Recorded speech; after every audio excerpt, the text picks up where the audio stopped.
A principios de 2023, Margaret Ann Morrison tenía 71 años y una rutina que, desde fuera, parecía tranquila y hasta predecible, pero por dentro estaba hecha de disciplina, memoria y una tristeza que nunca terminaba de irse.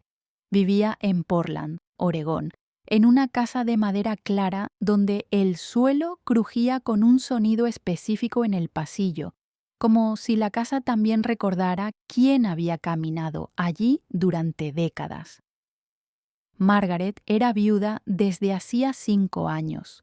Robert, su esposo por 32 años, había muerto de un infarto fulminante una mañana común, dejando una taza de café a medio tomar y un silencio que se instaló para siempre en la cocina. Ella no se dejó caer, no se permitió el lujo del desorden. Organizó el duelo como organizaba todo: papeles en carpetas, cuentas al día, medicamentos etiquetados y caminatas diarias aunque lloviera.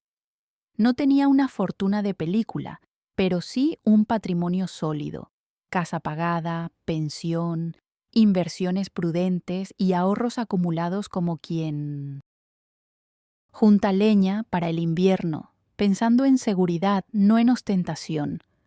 Durante años, Margaret creyó que había criado a un hijo responsable. David Morrison estaba casado con Jessica y tenían 2 niños pequeños, de esos que llegan a la casa con las manos pegajosas y una energía que cambia el aire del lugar. La familia se veía normal en fotos: visitas en Acción de Gracias, almuerzos de domingo, sonrisas correctas y conversaciones sobre escuela, trabajo y clima. Jessica tenía un tono dulce que a veces sonaba ensayado, como si estuviera actuando el papel de nuera perfecta. Y David siempre miraba el reloj y el teléfono con esa ansiedad de adulto que vive apurado incluso cuando está sentado. Con el tiempo empezaron a aparecer emergencias económicas: el auto, una reparación, una cuota escolar, una deuda inesperada. Margaret ayudaba sin hacer drama porque era madre, porque recordaba a Robert diciendo que la familia se sostiene, y porque no quería ser esa mujer mayor que desconfía de todo. Transfería dinero, guardaba comprobantes en una carpeta azul con letras prolijas y se decía que eso era amor, aunque a veces, sin saber por qué, le quedara una presión rara en el pecho, como si el cuerpo estuviera entendiendo algo antes que la mente. El día en que todo empezó a desmoronarse no tuvo nada de dramático, y quizá por eso fue tan perturbador. Margaret estaba sola en la cocina, con la radio encendida a volumen bajo, preparando una tarta de manzana como hacía desde hacía años, cuando decidió revisar unos papeles antiguos que había dejado pendientes sobre la mesa del comedor. Tenía esa costumbre: cuando algo la inquietaba por dentro, ordenaba documentos por fuera. Entre estados de cuenta y recibos apareció, casi por accidente, la transferencia de $15,000 que había hecho meses atrás. Recordó con claridad la llamada de David aquella noche, la voz quebrada, la historia del supuesto cáncer de la madre de Jessica, la urgencia, el no sabemos a quién más acudir. Margaret no había dudado. Había sentido miedo de parecer fría, de ser la madre que pone condiciones cuando alguien sufre. Pero ese día, mientras el horno se calentaba y el aroma de manzana llenaba la casa, algo no encajó. Más tarde, en una charla casual con vecinas del barrio, alguien mencionó haber visto a la supuesta enferma en el supermercado, saludable, riendo, cargando bolsas pesadas sin dificultad. Esa frase, dicha sin intención, cayó en Margaret como una gota helada por la espalda. Esa noche, ya sin radio ni horno, Margaret se sentó en el sillón donde Robert solía leer el periódico y empezó a repasar recuerdos con una precisión casi quirúrgica. No levantó la voz, no llamó a nadie, simplemente abrió mensajes antiguos, comparó fechas, recordó tonos, silencios, pequeñas frases que antes había pasado por alto. De pronto, comentarios que parecían inofensivos cobraron otro peso. Mamá, últimamente estás un poco olvidadiza. ¿No te da miedo vivir sola a tu edad? Deberíamos poner mi nombre en alguna cuenta por si pasa algo. Todo había sido dicho con sonrisas, con ese cariño que no grita, pero que aprieta. Margaret miró alrededor de su sala, los marcos de fotos, el reloj de pared que Robert había arreglado tantas veces, la manta doblada con cuidado sobre el respaldo del sofá. Y allí, en ese silencio tan conocido, entendió algo que dolía más que la mentira del dinero. Su hijo no estaba preocupado por ella, estaba preocupado por lo que ella tenía. Margaret no durmió esa noche, pero tampoco lloró de inmediato, y eso fue lo más extraño. El cuerpo se le quedó en un estado de alerta silenciosa, como si alguien hubiera abierto una ventana en pleno invierno. Caminó descalza por la casa y sintió el piso frío bajo las plantas de los pies, se preparó té 2 veces y lo dejó enfriar sin tocarlo, y volvió a sentarse frente a la mesa del comedor con una libreta vieja donde Robert solía anotar gastos de la casa. Empezó a escribir una lista sin título, fechas, montos, motivos. Emergencia del auto, 2.300. Deuda tarjeta, 1.200. Escuela, 4.000. Y como una piedra en el centro, cáncer, 15.000. Cada cifra tenía una historia pegada, una voz, un pedido, un gesto de urgencia. Y mientras escribía, Margaret recordó un detalle que le dio náuseas. David siempre decía, no quiero preocuparte, pero era exactamente lo que hacía. La mantenía preocupada y, cuando ella estaba emocionalmente tomada, la empujaba a soltar dinero. Era como si le hubieran aprendido el punto. Débil con el tiempo, como quien descubre dónde presionar para que una puerta vieja se abra. A la mañana siguiente, antes incluso de desayunar, Margaret revisó una cuenta conjunta antigua que aún existía por inercia. Una de esas que se abren cuando los hijos son jóvenes por si necesitan algo, y que nadie cierra porque da pereza. Allí notó movimientos que no recordaba haber autorizado recientemente. No eran robos descarados, pero sí cosas que gritaban intención. Pequeñas transferencias, consultas de saldo, accesos repetidos. Fue ahí cuando le cayó la idea más desagradable de todas. David no solo pedía, también vigilaba. La sensación fue física, como si alguien hubiese entrado a su casa sin tocar la puerta y hubiera estado parado detrás de ella en la cocina respirando cerca. Margaret, que siempre se había sentido segura con sus números y su orden, se vio de pronto como una anciana administrable desde afuera. Y lo peor no fue la rabia, fue el tipo de vergüenza que aparece cuando entendés que te trataron como a alguien manipulable y que lo hicieron con paciencia, con cariño fingido y usando tu propio amor como herramienta. Durante varios días Margaret guardó silencio. No llamó a David, no comentó nada con Jessica, no pidió explicaciones. Siguió con su rutina como si nada. Caminatas matutinas por el vecindario, compras en la misma tienda de siempre, saludos educados a los mismos rostros conocidos. Pero por dentro algo había cambiado de forma irreversible. Era como si hubiera salido de una habitación mal iluminada y, de repente, viera todo con una luz demasiado clara. Cada gesto pasado empezaba a reacomodarse en su memoria con una lógica incómoda. Recordó cómo David, insistía en sentarse siempre en la misma silla, desde donde podía ver la mesa del comedor y el mueble donde ella guardaba carpetas. Recordó cómo Jessica preguntaba, en broma, si Margaret ya había pensado qué haría cuando ya no pudiera sola. Frases sueltas, antes irrelevantes, ahora formaban un mapa. Y Margaret, que siempre se había enorgullecido de su lucidez, sintió una mezcla amarga de tristeza y dignidad herida. No era ingenua, pero había confiado porque quería creer que el amor filial era automático. El golpe final llegó de la forma más fría posible, sin gritos ni discusiones previas. Fue un mensaje de texto, corto, directo, enviado una tarde cualquiera mientras Margaret estaba sentada junto a la ventana, remendando una manga descosida. El teléfono vibró. Ella leyó una ¿ves?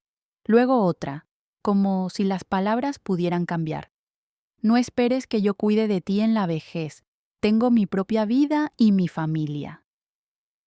No había insultos, no había rabia explícita. Justamente por eso dolía más.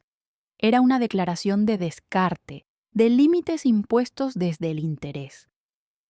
Margaret apoyó el teléfono sobre la mesa, respiró hondo y sintió algo extraño. El dolor estaba ahí, sí, pero junto a él apareció una claridad nueva, casi serena. No escribió un texto largo, no pidió explicaciones, no intentó conmover. Respondió solo con un OK. En ese instante, sin que nadie más lo supiera, tomó la decisión más importante de su vida adulta. Si su hijo ya había decidido no ser familia, ella dejaría de comportarse como si aún lo fueran. Esa noche, Margaret no celebró ninguna revelación ni sintió alivio inmediato. Se sentó en la cama con la luz apagada, escuchando el sonido lejano del tráfico y el tic-tac del reloj del pasillo, y dejó que la realidad se acomodara sola.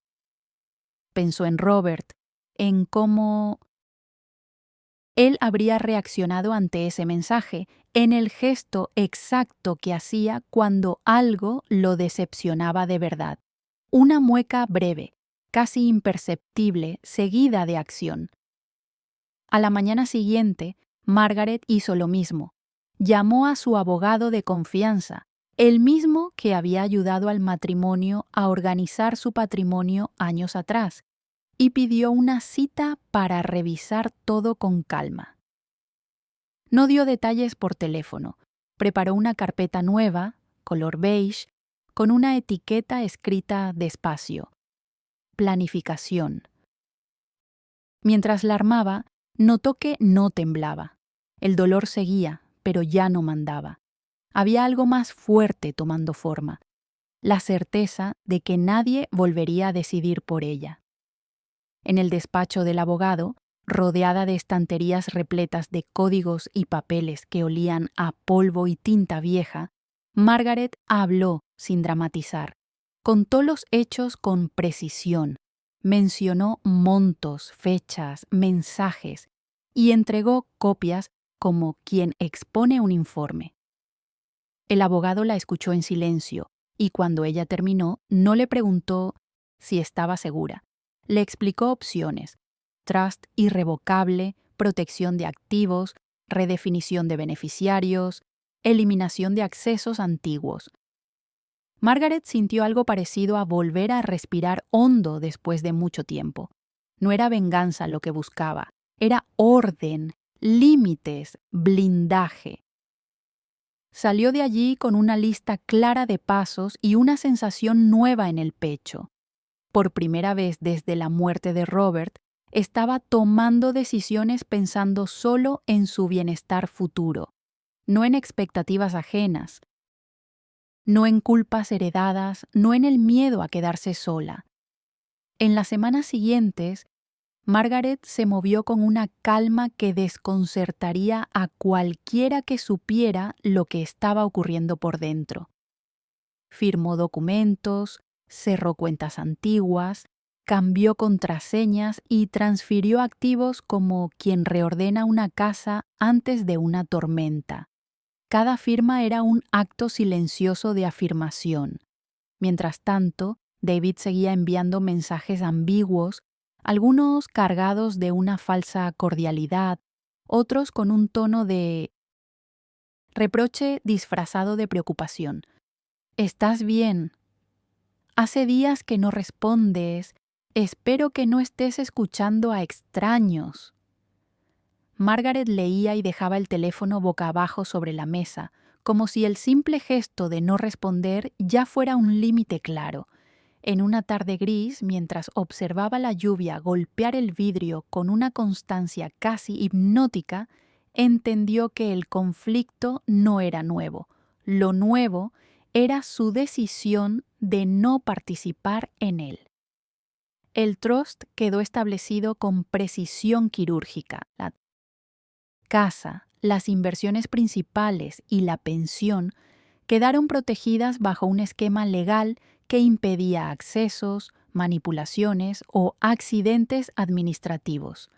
Margaret eligió beneficiarios con un criterio que no era sentimental, sino ético: universidades públicas, un hospital infantil que había atendido a un vecino años atrás, un refugio de animales donde ella llevaba mantas en invierno y una sobrina lejana que siempre la llamaba solo para preguntar cómo estaba sin pedir nada.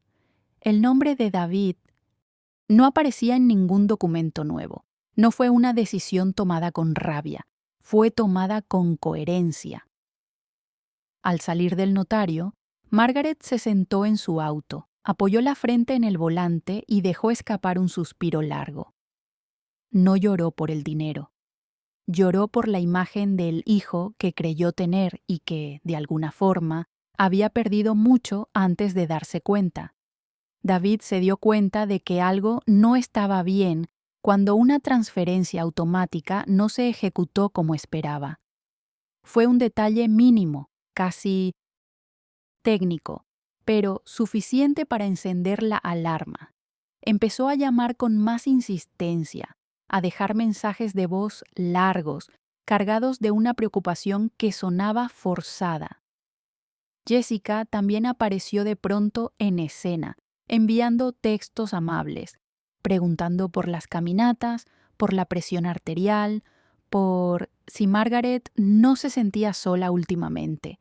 Era un cuidado tardío, interesado, y Margaret lo percibía con una claridad dolorosa. Una tarde, al revisar el buzón, encontró una carta de un abogado que no conocía, redactada en un tono educado pero invasivo, sugiriendo una evaluación preventiva de su capacidad mental para su propia protección. Margaret sintió un escalofrío que le recorrió la espalda. No era preocupación, era una amenaza envuelta en formalidad.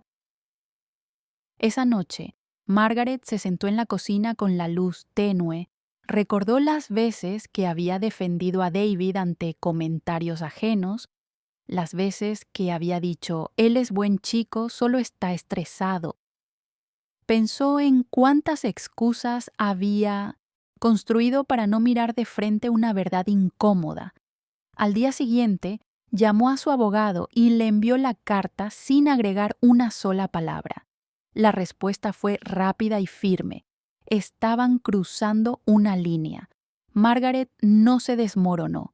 Al contrario, sintió como algo dentro de ella se endurecía de la mejor manera posible. Ya no era solo una cuestión de dinero o herencia, era su autonomía, su dignidad, su derecho a envejecer sin ser tratada como un objeto administrable. Y por primera vez entendió que protegerse no era un acto egoísta, sino una forma tardía pero necesaria de amor propio. El conflicto dejó de ser silencioso y empezó a adquirir forma concreta. David presentó formalmente una solicitud para que Margaret fuera evaluada por posible deterioro cognitivo, argumentando olvidos, cambios de humor y decisiones financieras inexplicables. Cuando el abogado se lo explicó, Margaret no se sorprendió. En el fondo ya lo esperaba. Aún así, sintió un cansancio profundo, no físico, sino moral, como si de pronto tuviera que demostrar que seguía siendo ella misma. Aceptó la evaluación sin protestar.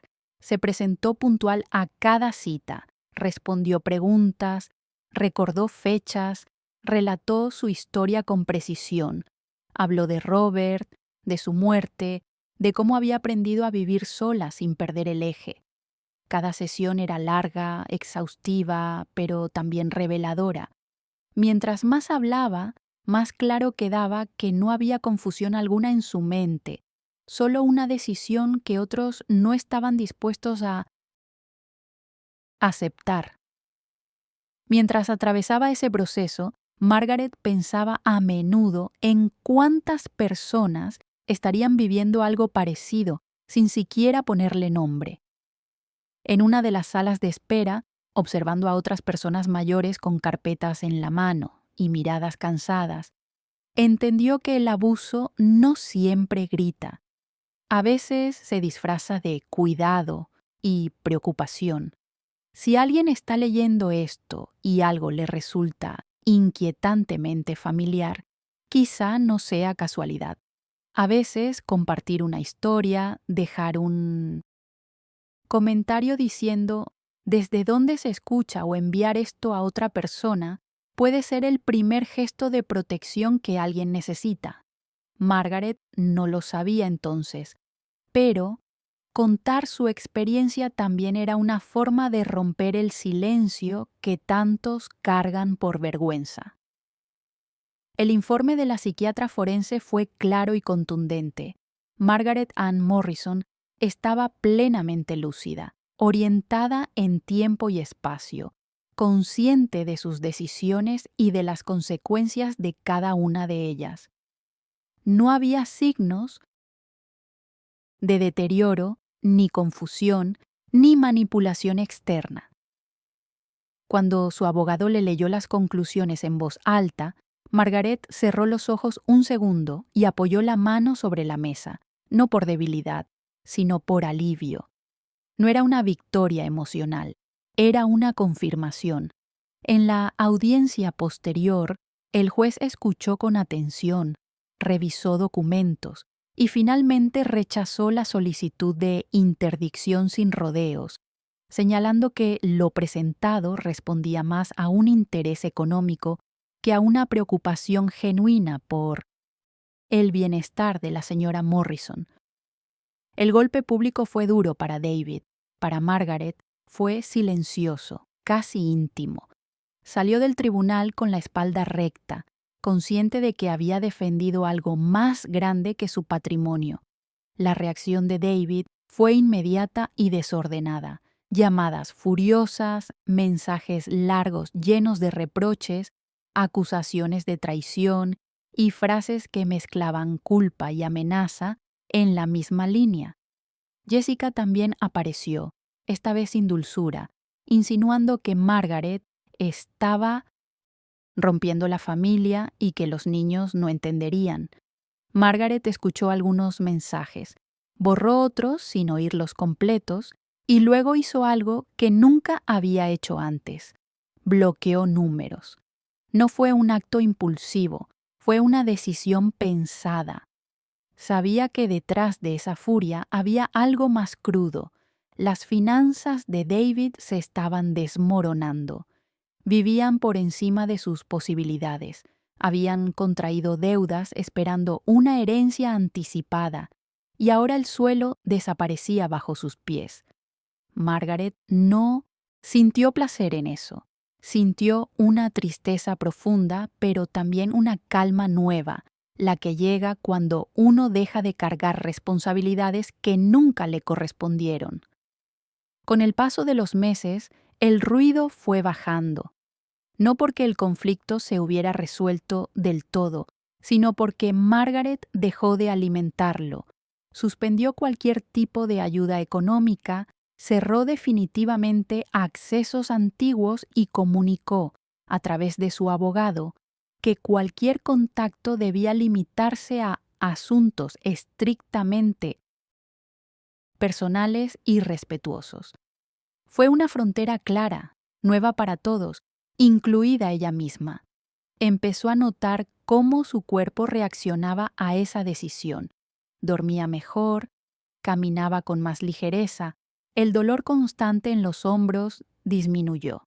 Retomó actividades que había ido postergando sin darse cuenta, como clases de cerámica en un centro comunitario y turnos de voluntariado en un hospital infantil cercano. En esos pasillos blancos, escuchando risas pequeñas mezcladas con el sonido de carros médicos, Margaret volvió a sentir que su tiempo y su energía tenían un propósito que no dependía de la aprobación de nadie. Aún así, la herida emocional no desapareció por arte de magia. Había días en los que, al ver una foto vieja de David de niño, con las rodillas raspadas y una sonrisa sin cálculo, Margaret tenía que sentarse y respirar hondo para no dejarse arrastrar por la culpa. Se preguntaba en qué momento se había torcido todo, si había sido demasiado generosa o demasiado ciega. Pero con el tiempo empezó a entender algo incómodo y liberador a la vez. El amor no garantiza reciprocidad y la maternidad no es un contrato de deuda eterna. Esa comprensión no borró el dolor, pero le dio un marco. Le permitió dejar de buscar explicaciones imposibles y empezar a aceptar la realidad tal como era, no como castigo, sino como cierre. Con el tiempo, Margaret también reorganizó la relación con sus nietos, un terreno delicado que caminó con extremo cuidado. No quiso usarlos como moneda emocional, ni como castigo indirecto.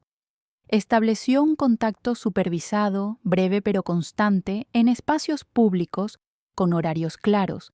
Los niños no entendían de herencias ni de juicios, entendían de helados, de cuentos repetidos y de manos que sostienen al cruzar la calle. Margaret se aferró a eso.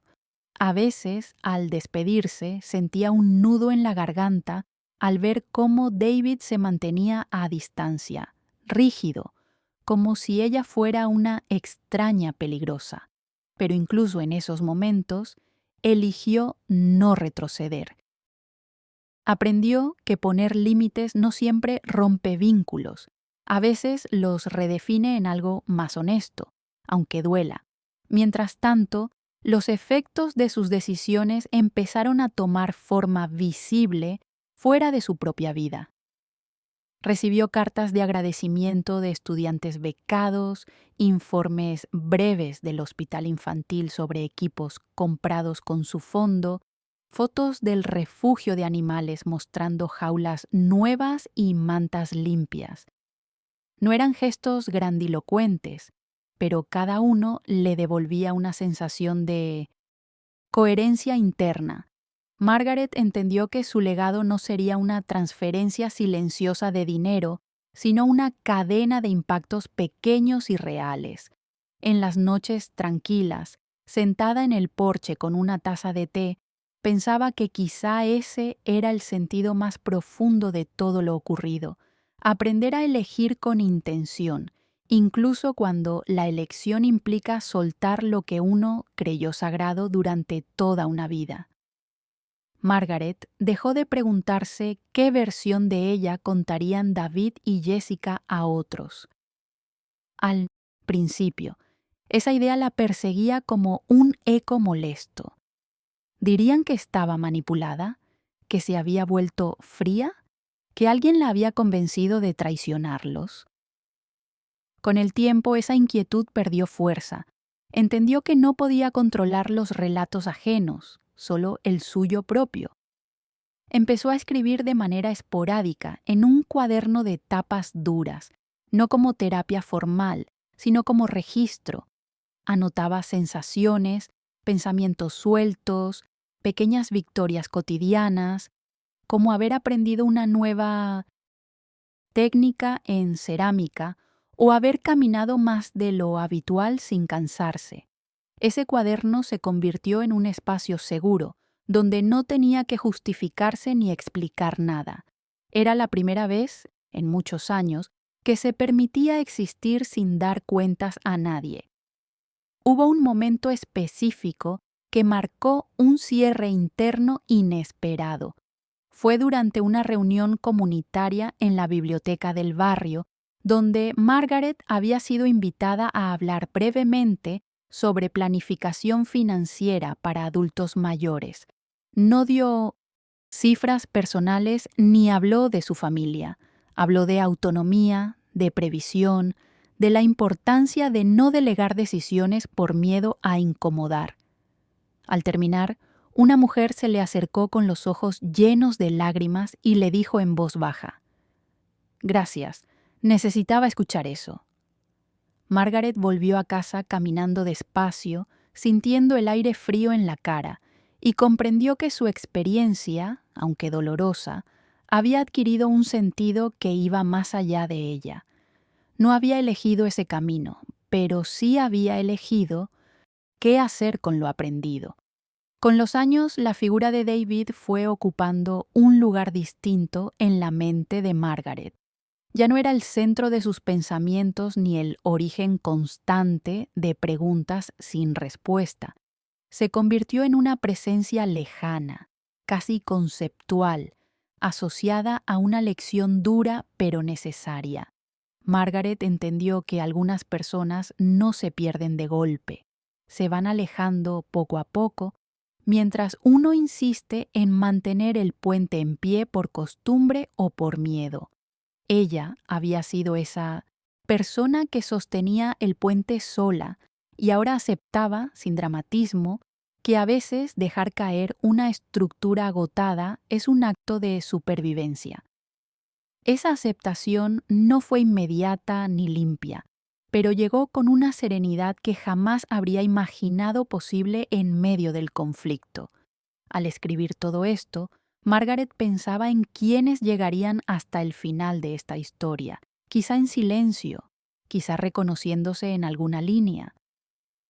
Si alguien está leyendo y siente ese nudo familiar en el pecho, esa mezcla de amor y abuso difícil de explicar, no está solo.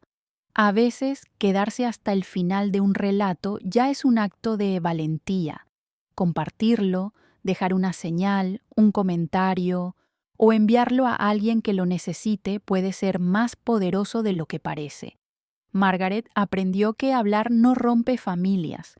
Lo que las rompe es el silencio sostenido a costa de uno mismo. Con el tiempo, la vida de Margaret se volvió más simple y, paradójicamente, más llena. Sus días dejaron de girar alrededor de anticipar conflictos y pasaron a organizarse en torno a lo que le daba calma. Cuidó su jardín con una dedicación casi meditativa, aprendió a decir no sin disculparse y se permitió planes a corto plazo sin culpa. No volvió a abrir cuentas conjuntas ni a explicar decisiones financieras a quien no las respetaba. Su mundo se redujo en tamaño, pero ganó profundidad.